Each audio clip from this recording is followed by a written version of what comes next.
Assalamualaikum. Halo adik-adik kelas 4 SD. Mari belajar bersama Ibu Guru. Kelas 4, tematik. Tema 8, daerah tempat tinggalku. Subtema 1, lingkungan tempat tinggalku. Pembelajaran 6. Ayo belajar bersama Ibu Guru Indriani. Tujuan pembelajaran 1. Dengan kegiatan menulis keadaan lingkungan tempat tinggalnya, siswa dapat menceritakan keadaan lingkungan tempat tinggalnya secara tertulis.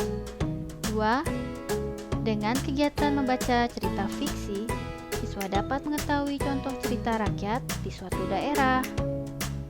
3. Dengan kegiatan mengidentifikasi cerita rakyat, siswa mampu menyampaikan hasil identifikasi jenis cerita fiksi yang dibaca dan tokoh-tokoh dalam cerita fiksi. 4. Dengan kegiatan menyanyikan lagu daerah, siswa dapat menyanyikan lagu daerah dengan memperhatikan tempo dan tinggi rendah nada. 5. Dengan kegiatan mengidentifikasi lagu, siswa dapat mengetahui tempo dan tinggi rendah nada lagu. Pembelajaran 6. Aku tinggal di Jakarta. Jakarta adalah ibu kota negara Republik Indonesia. Apa kamu tahu cerita rakyat dan lagu daerah yang berasal dari Jakarta? Ayo cari tahu. Lani merupakan keturunan Tionghoa. Lani dan keluarganya tinggal di Jakarta. Sebagai ibu kota negara, tentu lingkungan tempat tinggal Lani padat penduduknya. Sebagian besar warga yang tinggal di Jakarta berasal dari berbagai pulau di Indonesia. Mereka bekerja dan menetap di Jakarta. Selain penduduknya yang padat, di lingkungan tempat tinggal Lani juga terdapat gedung-gedung bertingkat. Gedung-gedung itu merupakan pusat pemerintahan dan pusat kegiatan penduduk, baik dalam bidang politik, ekonomi, sosial, maupun budaya. Ayo membaca. Bagaimana keadaan di lingkungan tempat tinggalmu? Ceritakan secara tertulis. Contoh, di lingkungan tempat tinggal saya sangat asri. Masyarakatnya sangat rukun dan damai. Salah satu yang menjadi masalah di lingkungan adalah sampah yang menumpuk berhari-hari di tong sampah.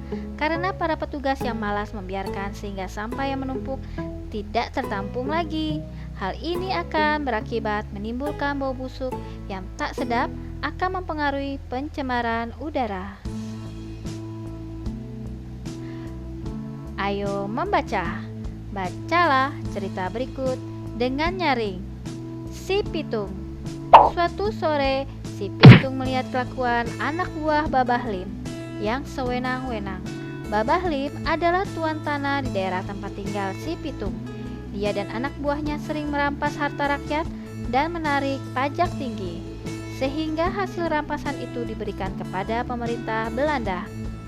Si Pitung bertekad untuk melawan anak buah Babah Lim. Kemudian ia berguru kepada Haji Naipin, seorang ulama yang juga pandai ilmu bela diri.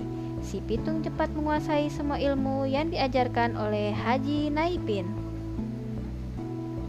Pitung, gunakan ilmu yang kuberikan untuk membela orang-orang yang tertindas. Jangan sekali-kali kau gunakan ilmumu ini untuk menindas orang lain, pesan Haji Naipin.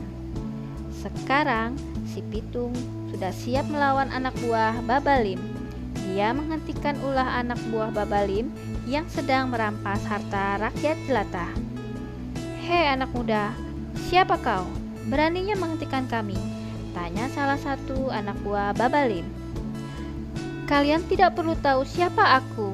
Yang jelas, aku akan menghentikan ulah kalian selamanya," jawab si Pitung.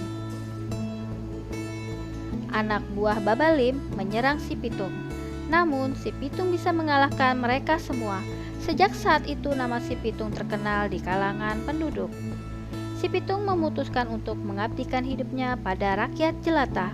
Ia bertekad untuk mengambil kembali hak yang sudah dicuri oleh tuan tanah dan mengembalikannya kepada rakyat.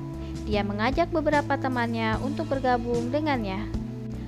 Kelakuan si Pitung tidak disukai oleh tuan tanah dan juga pemerintah Belanda.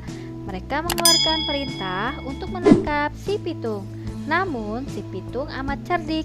Ia selalu berpindah tempat sehingga pemerintah Belanda dan juga tuan tanah tidak bisa menangkapnya. Karena kesal, pemerintah Belanda menggunakan cara licik. Mereka menangkap Pak Piun, ayah si pitung, dan Haji Naipin.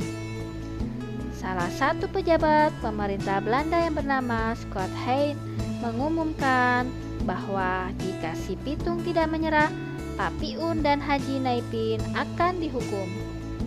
Si pitung mendengar berita tentang penangkapan ayah dan gurunya itu. Kemudian dia menghadap Scott Hein dan menyerahkan diri. Dia tidak mau ayah dan gurunya menderita. Pitung, kau telah meresahkan banyak orang dengan kelakuanmu itu. Untuk itu kau harus dihukum tembak, kata Scott Hein. Kau tidak keliru. Bukannya kau dan tuan tanah itu yang meresahkan orang banyak. Aku tidak takut dengan ancamanmu, jawab si pitung. Scott Hein benar-benar melaksanakan ancamannya. Si pitung dihukum tembak. Hidup si pitung berakhir di ujung peluru. Namun kisah kepahlawanannya tetap dikenang. Si pitung, si pahlawan rakyat jelata. Ayo berlatih. Identifikasilah cerita si pitung dengan menjawab soal-soal berikut. 1. Apa jenis cerita fiksi teks berjudul Si Pitung? Berikan alasanmu. Nomor 2. Sebutkan nama tokoh-tokoh dalam cerita tersebut. Nomor 3. Sebutkan tokoh utama dan tokoh tambahan pada cerita tersebut. Jelaskan. Nomor 4. Sebutkan tokoh tambahan, tokoh protagonis, dan tokoh antagonis pada cerita tersebut. Jelaskan. Selain bermain peran, Lani dan teman-teman juga akan menyanyikan lagu Kicir-Kicir. Lagu tersebut merupakan salah satu lagu daerah asal dari Jakarta. Lagu Kicir-Kicir sering dinyanyikan pada acara ulang tahun Kota Jakarta. Biasanya lagu tersebut dinyanyikan dengan diiringi alat musik tanjidor. Ayo bernyanyi. Nyanyikan lagu Kicir-Kicir bersama teman satu kelas. Perhatikan terlebih dahulu cara gurumu menyanyikan lagu tersebut dengan benar. Kicir-kicir 4/4. 1, 2, 3. Kicir-kicir, ini lagunya. Lagu lama ya Tuhan dari Jakarta. Saya menyanyi ya Tuhan memang sengaja untuk menghibur hati nan duka. Burung dara, burung merpati, terbang cepat ya Tuhan tiada tara. Bilalah kita ya Tuhan suka menyanyi, badanlah sehat ya Tuhan, hati gembira. Buah mangga enak rasanya, si mana lagi ya Tuhan paling ternama. Siapa saya ya Tuhan rajin bekerja, pasti menjadi warga berguna. Ayo berlatih. Tentu kamu sudah memahami tentang tempo dan tinggi rendah nada. Sekarang identifikasilah lagu Kincir-Kicir tersebut. 1. Bagaimana tempo lagu Kicir-Kicir? 2. Amatilah notasi angka lagu Kicir-Kicir. Sebutkan suku kata atau kata yang dinyanyikan dengan nada tinggi. Salinlah notasi 2 baris kalimat. Lalu buatlah garis melodinya tanpa melihat notasi balok. 3. Amatilah notasi angka lagu Kicir-Kicir. Sebutkan suku kata atau kata yang dinyanyikan dengan nada sedang. Tulislah alasanmu. Nomor 4. Amatilah notasi angka lagu kicir-kicir. Sebutkan suku kata atau kata yang dinyanyikan dengan nada rendah. Tulislah alasanmu. Ayo renungkan. Apa kamu telah memahami materi pada pembelajaran hari ini? Bagaimana caramu melestarikan cerita rakyat dan lagu daerah di lingkungan tempat tinggalmu? Adik-adik, apabila ada pertanyaan silakan tulis di kolom chat.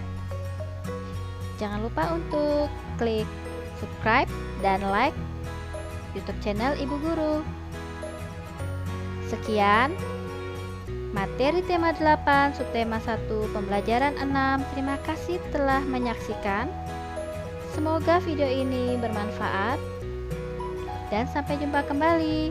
Wassalamualaikum warahmatullahi wabarakatuh.